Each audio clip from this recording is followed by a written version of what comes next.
Olá, alunos. Hoje, nessa aula de filosofia, nós vamos tratar sobre o desenvolvimento da civilização e o contrato social. Bom, se propõe, no que tange aos conteúdos, as amarras impostas aos homens fora do estado da natureza e analisar as proposições. Proposições é um conceito que indica a argumentação, de acordo com Rousseau, acerca da dicotomia entre a sociedade e a natureza. Vamos entender então como é que se dá esse processo. Então nós temos aqui, nesse primeiro momento, já um fragmento da menina Lobo, né? Que a experiência da menina Lobo remete à concepção do estado da natureza, do Rousseau. Daqui a pouco nós vamos entender quem é Rousseau e o que ele se propõe. Em contraste com a sociedade civil, e o estado da natureza seria caracterizado, de acordo com Rousseau, pelo isolamento dos indivíduos um dos outros. Trata-se, portanto, de um estado em que todos os seres humanos seriam naturalmente iguais, pois não há poder ascendente, ou seja, não existe ninguém maior do que o outro entre eles. Todos são iguais, de acordo com a perspectiva de Rousseau. Da mesma maneira, todos seriam livres, uma vez que não haveria leis que impusesse qualquer obrigação. Cada ser humano seria capaz de suprir as suas próprias necessidades sem auxílio de outro. No entanto, esse isolamento e autossuficiência implicaria a ausência de uma moral de instituições culturais como linguagem verbal. Então, o que é que se propõe nesse slide? Bom, retomando a ideia do mito das meninas Lobo, de que elas teriam desenvolvido caracteres selvagens, né? Daqueles lobos pelas quais elas teriam convivido. E aí então elas teriam desenvolvido exatamente todo um estado de natureza animalesco. E é o que o senhor vai tratar no conceito chamado de bom selvagem. Ele vai mostrar que, tratando-se da questão do indivíduo enquanto a sua natureza subjetiva e neutra de relações sociais, esse indivíduo então ele é bom. O problema dele é quando ele passa a se relacionar com um convívio maior, com uma sociedade que já está viciada, que já está, de certa maneira, corrompida pelos sentimentos egoístas, pelo sentimento de propriedade privada. Tudo isso iria comprometer toda a sua estrutura do estado de natureza. Então, temos aí ainda essa questão. Aqui temos a imagem dessas duas irmãs, né? Aliás, as irmãs aqui, que estão se alimentando, né? Então temos a imagem para representar as meninas lobos. Então aí temos um conceito muito importante na filosofia, chamado de contrato social. O que seria contrato social?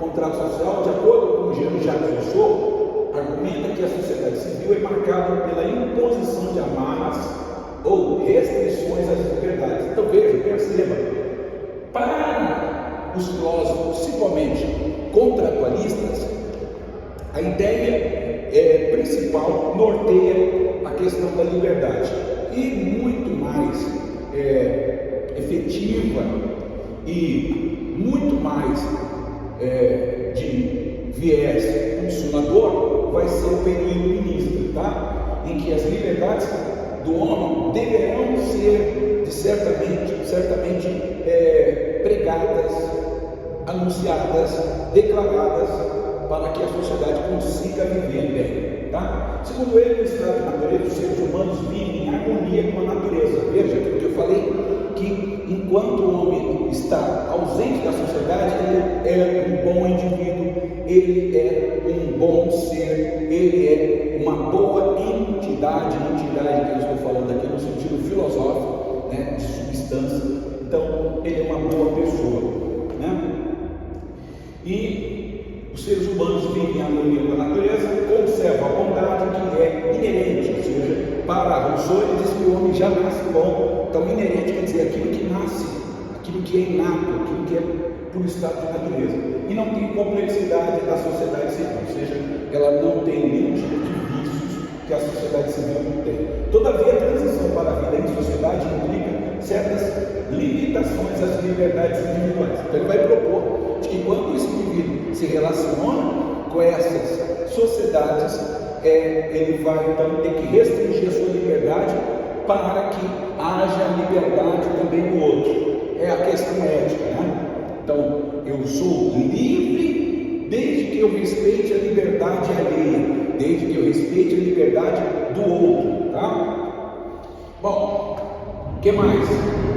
Tais amarras surgem porque para se proteger e proteger a sociedade como um todo, visando um bem comum. Esse conceito de bem comum é um conceito utilizado já por Aristóteles, um filósofo clássico, na obra chamada Ética Nicômaco, e ele então vai propor a ideia do bem comum. O que seria o bem comum? Seria um bem coletivo, né? Eu não posso pensar em mim, eu não posso ser egoísta. Só eu quero alegria, só eu quero realizações, só eu quero os prazeres, só eu quero a satisfação. Não, essa satisfação ela é geral, ela é coletiva, portanto, tanto Aristóteles quanto Rousseau está fazendo uma dura crítica ao egoísmo, mostrando que é uma necessidade ética de respeito e de limite à liberdade do outro. Temos aí a obra chamada Contrato Social, né? Novamente aqui o contrato social, vamos abarcar um pouco dessa questão. Então temos aqui Thomas Hobbes, que viveu em 1651, John Locke, que viveu em 1689, e Jean-Jacques Rousseau, que viveu em 1762. Vamos ver o que ele se propõe a tratar. Então, para Rousseau, entre o Estado da natureza e a sociedade civil, essa sociedade selvagem sujeita a toda sorte de maldade e violência. Então, percebe como que Rousseau ele analisa, como que ele percebe, como que ele vai predicar, como que ele vai adjetivar essa sociedade. Ele vai dizer que essa sociedade está sujeita a toda sorte de maldade e violência. Portanto, a síntese, o resumo em Rousseau o homem é bom enquanto ele não está sendo influenciado pela sociedade.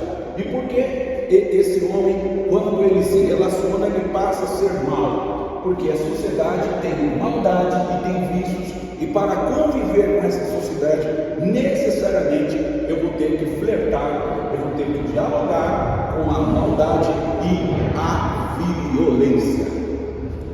A propriedade privada, que surge como sociedade civil, é uma das principais fontes de desigualdade e de conflito. Outro ponto importante, olha aqui, propriedade privada. O que é propriedade privada? Todo tipo de conquista em grande escala econômica é considerada uma propriedade privada.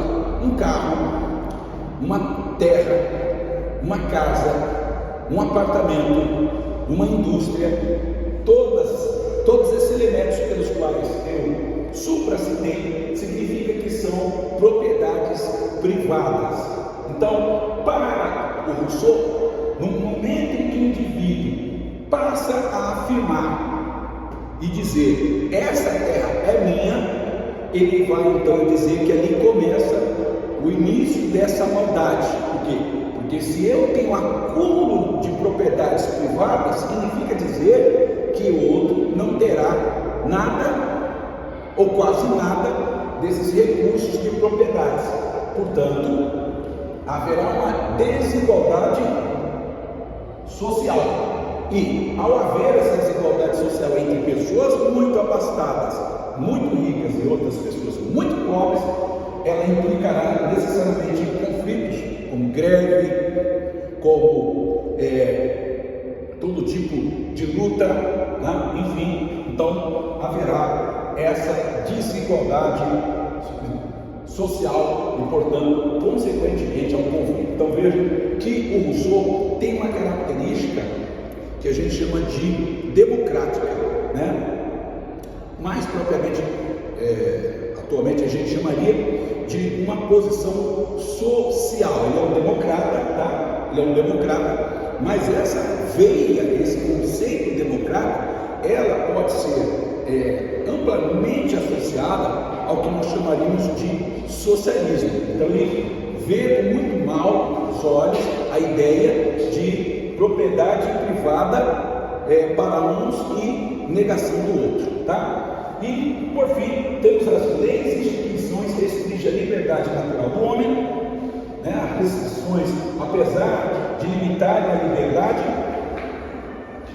individual, justifica-se pelo benefício geral que a sociedade oferece como segurança e alguma liberdade. Então, para o Rousseau é extremamente importante a ideia da liberdade. Ele não abre mão desse conceito chamado de liberdade, tá? Então, sempre a liberdade para Rousseau é uma liberdade onde o indivíduo possa transitar respeitando os direitos do outro, respeitando a liberdade alheia e também entendendo que toda a ideia de propriedade deveria ser igualitária.